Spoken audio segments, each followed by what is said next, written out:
Uno de los museos más importantes del mundo es sin lugar a dudas el Museo del Prado. Lleva más de 200 años en pie y puede presumir de tener colgadas en sus paredes cuadros de Velázquez, de Goya, del Greco, del Bosco o de Rubens. Y eso es solo una parte, porque en sus almacenes tiene más arte guardado que expuesto. Pero hoy no te hablaré de sus pintores, ni de sus obras, sino de 12 curiosidades que pocos conocen. Ya sabes, estás en Historias Contadas. Yo soy Marta Allí y no puedes irte sin suscribirte.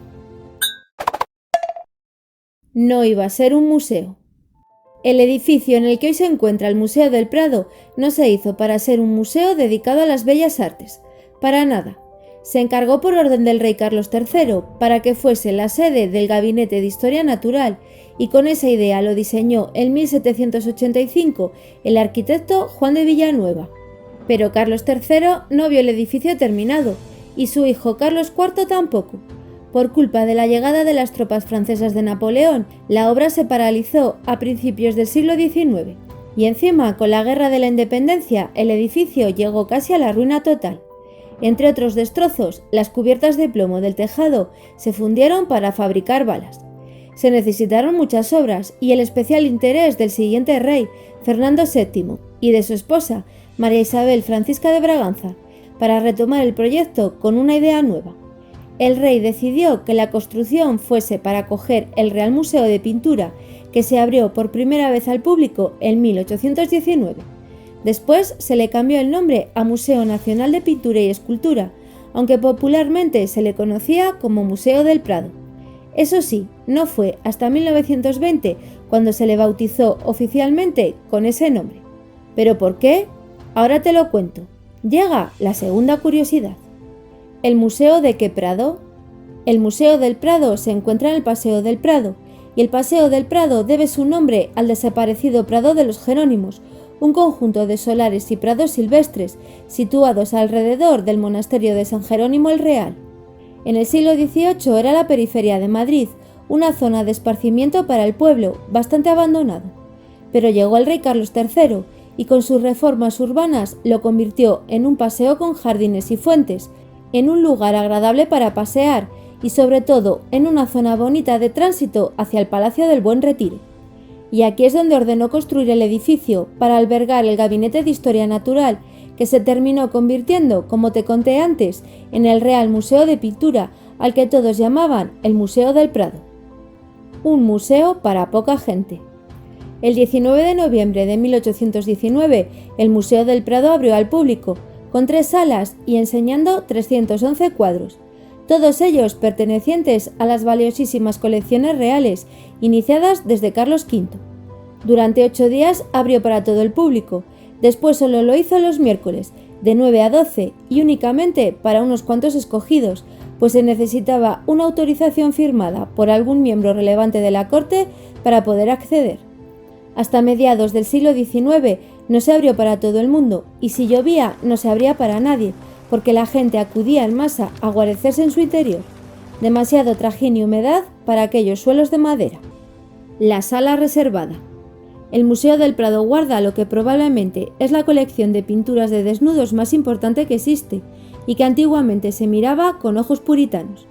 Durante el siglo XVIII, algunos de esos cuadros corrieron el riesgo de desaparecer destruidos, pero por suerte acabaron en la sala reservada, que entre 1827 y 1832 llegó a tener 72 obras de desnudos.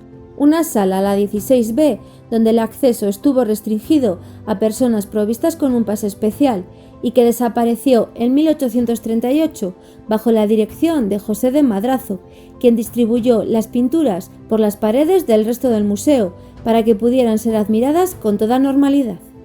El retrete de Fernando VII.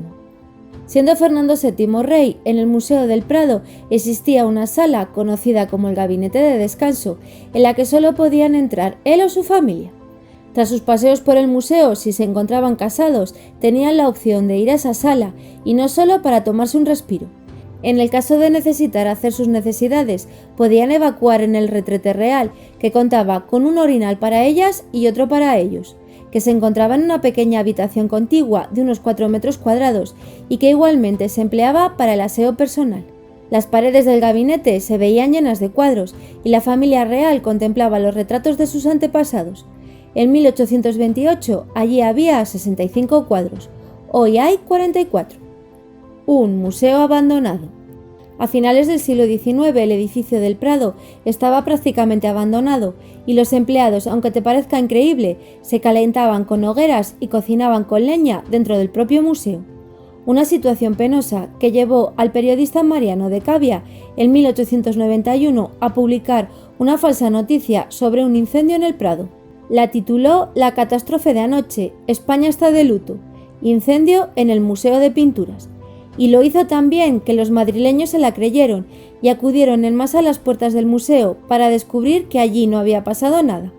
El gobierno se dio por aludido, tomó conciencia y comenzó a cuidar el lugar como realmente se merecía. Picasso, el no director del Prado. En septiembre de 1936, poco después de estallar la Guerra Civil Española, Pablo Picasso fue nombrado director del Museo del Prado, si bien nunca llegó a ejercer como tal, y eso que su nombramiento duró hasta 1939. Jamás tomó posesión del cargo y nunca fue registrado su cese en publicación oficial alguna, por lo que Picasso solía bromear con que no estaba muy claro el que ya no fuese el director del museo. Cuando le ofrecieron la plaza la aceptó encantado. El Museo del Prado era para él su santo santorum, hasta el punto de que en 1898 escribió en una hoja de dibujos: Greco, Velázquez, inspiradme. En la actualidad, solo una obra suya se encuentra expuesta en el Prado, Busto de mujer, una donación temporal que aspira a convertirse en parte fija de la colección del museo. Una evacuación de urgencia. Durante la Guerra Civil Española y gracias a la Junta del Tesoro, las obras del Museo del Prado fueron almacenadas en el sótano del edificio y protegidas con sacos de arena para que los bombardeos no las destruyeran. El museo para ello cerró sus puertas en agosto, pero el 16 de noviembre de 1936 9 bombas cayeron sobre él. Momentos difíciles que llevaron al gobierno republicano y a la Junta del Tesoro a tomar la decisión de evacuar los cuadros y el tesoro del Delfín fuera de Madrid, en concreto a Valencia, donde se había instalado el gobierno republicano. El 9 de diciembre salieron las meninas y durante 2 años el resto de objetos de valor en camiones que viajaban a 15 km por hora. Pero cuando Valencia también se vio asediada por el bando nacional en 1938, todo lo evacuado inició un nuevo viaje hacia el monasterio de Pedralbes en Cataluña, y tristemente en ese trayecto se dañaron los fusilamientos de Goya y la carga de los mamelucos. Una evacuación que no terminó ahí. En febrero de 1939, 71 camiones volvieron a recoger todo y lo llevaron a Francia, y desde ahí en tren a la Sociedad de Naciones en Ginebra, donde los más de 400 cuadros estuvieron guardados hasta el 9 de septiembre de 1939, fecha en la que volvieron a Madrid, amenazadas por el estallido de la Segunda Guerra Mundial en Europa. Una azarosa aventura que terminó bien gracias a todos los colaboradores desinteresados de la Junta del Tesoro, que nunca recibieron reconocimiento alguno. 26 metros cuadrados de cuadro. En el Museo del Prado hay un cuadro que mide 280 centímetros de alto, 952 centímetros de largo y que se llama La degollación de San Juan Bautista y banquete de Herodes. La escena representa el martirio del santo causado por Salomé y el pintor en la celebración cortesana incluyó varios retratos de personajes como el del emperador Fernando II. A otros que seguro fueron alguien no se les puede poner nombre porque no se sabe quiénes son. El cuadro tiene en el museo toda una pared para él solito, aunque no la mejor.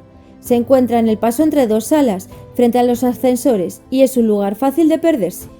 ¿Te ha parecido impresionante? Pues te cuento que aún hay un cuadro más grande, la visión del Coloseo, de 561 centímetros por 728, que es del Museo del Prado, pero que se encuentra en depósito en el Museo de Bellas Artes de Valencia. La Gioconda del Prado.